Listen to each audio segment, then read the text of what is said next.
היפופוטם! שלום למאזינים, היום נלמד לצייר. קחו לכם דף ועיפרון פחם HB6 או B4. מוכנים? יופי. עכשיו ניגש לעבודה. ציירו בפינה השמאלית של הדף ינשוף. יפה. הקיפו את הינשוף ביער טרופי. יפה. בדקו. האם ציירתם אננס? הוסיפו במקומות הנכונים. מי שסיים יכול לנוח. יפה.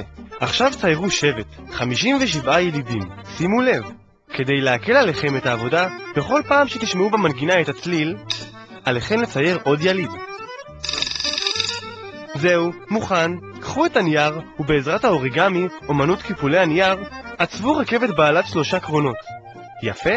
גשו אל ארגז הכלים הנמצא בכל בית, שלפו מנוע 2 בוכנות, וחברו לרכבת.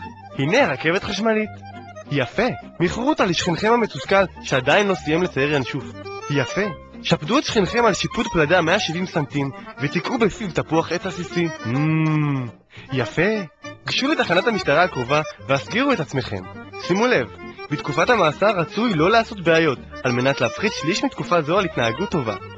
לא לשכוח לקחת לבית הכלא מקלט רדיו, נייר ועיפרון פחם HB6 או B4. יפה. יפה. קטעים נוספים תוכלו לשמוע באתר האינטרנט של היפופוטם, היפופוטם, co.il.